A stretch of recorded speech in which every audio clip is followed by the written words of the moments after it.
பஞ்சமுகித்தாய் வாராகி அம்மா வந்திட வந்திட வாராகி அம்மா சக்தியே எங்கள் வாராகி அம்மா காத்திடுவாயே வாராகி அம்மா சத்திய நாயகி வாராகி அம்மா வந்திட வந்திட வாராகி அம்மா புத்தியே எங்கள் வாராகி அம்மா காத்திடுவாயே வாராகி அம்மா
திருவடிகள் சார்ந்த மையன்பர்களே காதுலாக கொஞ்சம் தள்ளி வந்து காது வச்சு கேட்டுக்கங்க. கொஞ்சம் அமைதியாக தான் சொல்றது. ஆசாட மாசம்னா அந்த மாசம் ஃபுல்லாவே வராகி கூறிக்கான மாசமா, அதனாலதான் ஆசாட மாசம்னு பேர். இந்த ஆசாட மாசத்துல இப்ப நடக்கிற விழா யாருன்னு கேட்டீங்கன்னா நம்மளுடைய நிர்வாகம். ஏன்னா திரும்ப நான் சொல்றேன், ஒரு விழா நடத்துறது அப்படிங்கிறது எங்களை பொறுத்த வரைக்கும் மிகப்பெரிய விஷயம். ஏன்னா நம்ம சொல்லிடலாம் விழா நடத்திடலாம், மக்கள் வந்து நம்ம பார்த்துடலாம், மக்கள் வாங்கி கொடுக்குற பொருளை சேகரித்து கொடுத்துடலாம், இத்தனை இருக்கு. இத்தனை விழாவுக்கும் பொறுப்பாளியாக இறைவன் இருந்தாலும் அதை எடுத்து நடத்துறது நிர்வாகம் தான். அவங்களோட இன்வால்மெண்ட்டை வந்து எங்களுக்கு சரியான வீதத்தில் கிடைக்கல அப்படின்னா நாங்கள் எந்த விஷயத்தையுமே செய்ய முடியாது. அப்போ அவங்க இங்கே செய்யணும் தூண்டுதல்னால தான் நாங்கள் என்ன பண்ணுறோம், இந்த மாதிரி விஷயங்களை செய்கிறோம். அதுக்கு நிர்வாகத்துக்கு இறைவன் தான் இந்த மாதிரி நல்ல காரியங்கள் செய்ய முதல்ல அவங்க கிரியேட் பண்ணிட்டு இருக்காங்க. சங்கல்பம் பண்ண போகிறோம். சங்கல்பம் அப்படிங்கிறது நமக்கு வேண்டியதை இறைவனத்தில் கேட்டுக்கொள்ளுதல்னு பொருள். கண்டிப்பாக அமைதியாக இருந்து சொல்லக்கூடிய மந்திரங்கள் எல்லாரும் திரும்ப சொல்லி அம்பாவுடைய அனுகிரகத்தை எல்லாரும் பெற்றுமாறு கேட்டுக்கொள்கிறோம். சொல்லுங்க. வக்கர துண்ட. அந்த போனை கீழே வச்சுக்கலாம். கை வந்து 2 கை வந்து இறைவனை வழிபாடு செய்வதற்கு தான். வீட்டில் இருக்கவோ நம்ம 24 மணி நேரம் பார்க்கலாம், தப்பு இல்லை. அது யாரும் நம்ம கேட்க போகிறதில்ல. இப்போ வந்து கோயில் இருக்கணும். அதனால போனெல்லாம் கீழே வச்சுருங்க. நல்ல ஆத்மார்த்தமா அம்மாவை பிரார்த்தனை பண்ணி 2 கரங்களையும் கூட்டிக்கங்க. சொல்றதை சொல்லிக்கங்க. வக்கர துண்ட மகாகாய கோடி சூரிய சமர்பிரப நிர்விக்னம் குருமே தேவா சர்வ கார்யேஷு சர்வதா மங்களம் கணநாதாய மங்களம் ஹரசூனவே மங்களம் விக்னராஜாய விக்ன ஹந்த்ரேந்து மங்களம் சண்முகம் சத்குணம் சைவம் குமாரம் குலபூஷணம் தேவசேனா பதிம் வந்தே சகல காரிய சித்தயே சர்வ மங்கள மாங்கல்யே சிவே சர்வார்த்த மங்கள ஹாரே மாங்கல்யே மங்களப்ரதே மங்களார்த்தம் தேகி மேஷி மாங்கல்யம் உத்தமம் மம மாங்கல்ய சுபபலம் மங்களே மங்களம் பார்வதி கௌரி மங்களம் பரமே மங்களம் நீலலோச்சனா மங்களம் ராஜாய தேவாய லோக நாதாய கார்த்தி தேஜாய மங்கள ஆராஹி சுபமங்களம் ஆகர்த்த விப சம்வృத்தோ ஆகர்த்த பிரதி வர்த்தயே ஜகத விட்டரோ வந்தே பார்வதி பரமேஸ்வரோ எல்லாரும் ரெண்டு கைய பூ இருக்கிறதா நினைச்சுங்க. விநாயகர் கூட்டு 5 முறை குட்டிங்க. விநாயகர் கூட்டு காருண்யா கண்டஹஸ்த பூபினி கருணாவய காரிணி மங்கள ஆராஹி திவ்ய பிரசாதாது பூர்வகம் உங்களுடைய இல்லத்தை பிரார்த்தனை பண்ணிங்க. மற்றபடியா உங்களுக்கு கோத்திரம் இருந்துச்சு அப்படின்னா அந்த கோத்திரத்தை மனசுல வேண்டிங்க.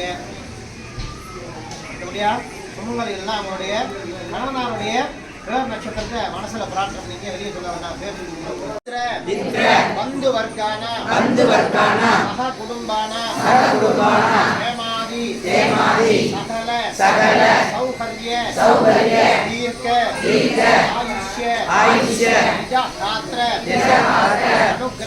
அனுகிரக ஆப்யர்த்தம் நமஸ்தே துக்கம் வினா பாபம் வினா சோகம் வினா ஆனந்த சுக ஜீவன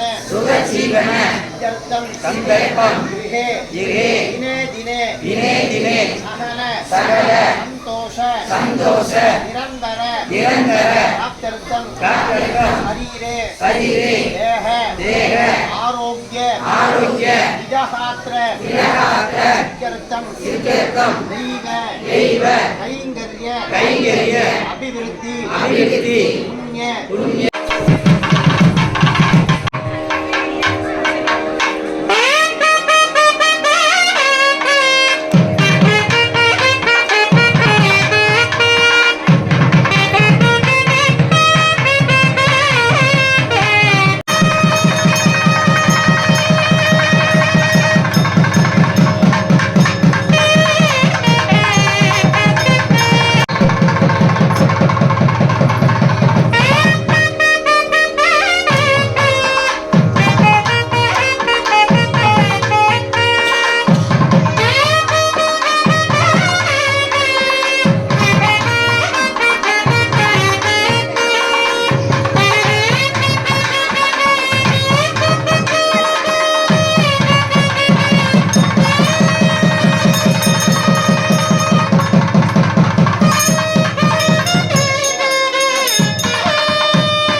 சகஸ்ரநாமத்தில் இருக்கக்கூடிய தெய்வங்கள் எல்லாமே பார்வதி சம்பந்தப்பட்ட தெய்வங்கள். ஒன்று இந்த வராகிங்கிற மூர்த்தி வந்து சாமியினுடைய சரம வாகனத்தின் மூலமாக வந்ததுனால் வாராகி. சாமி குழந்தையா பிறக்குமா அப்படின்னா குழந்தையா பிறக்காது.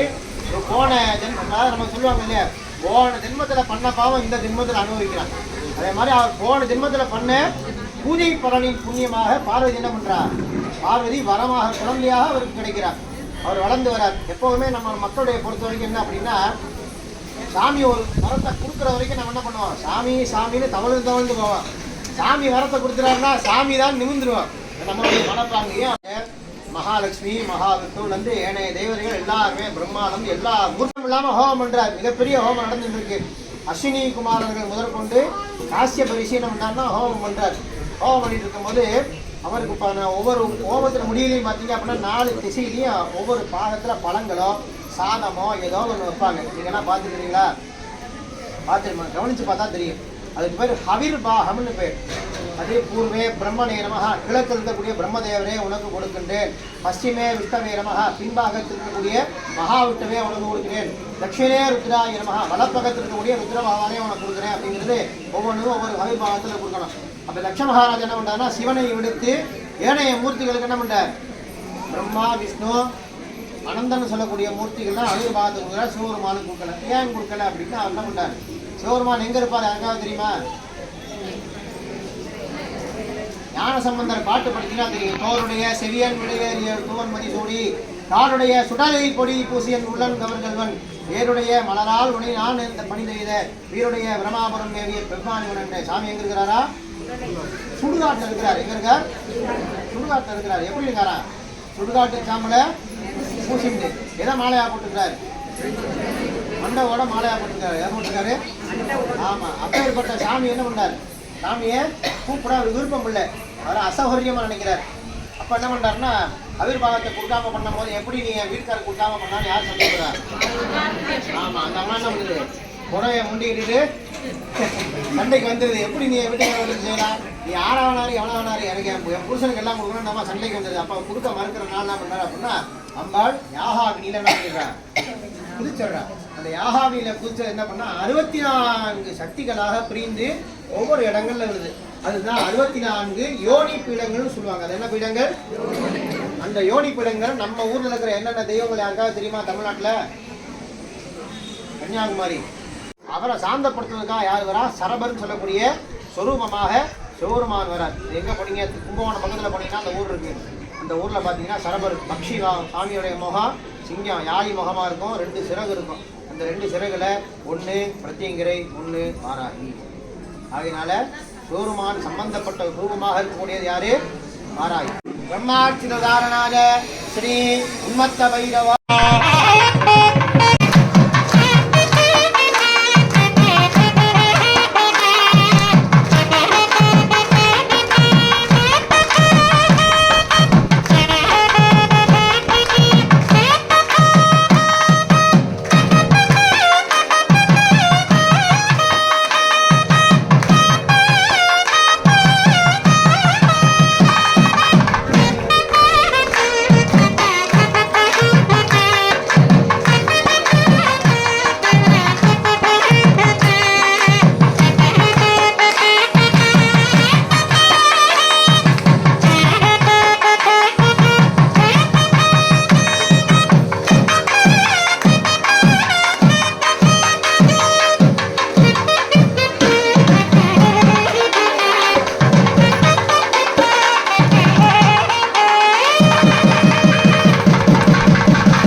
Thank you.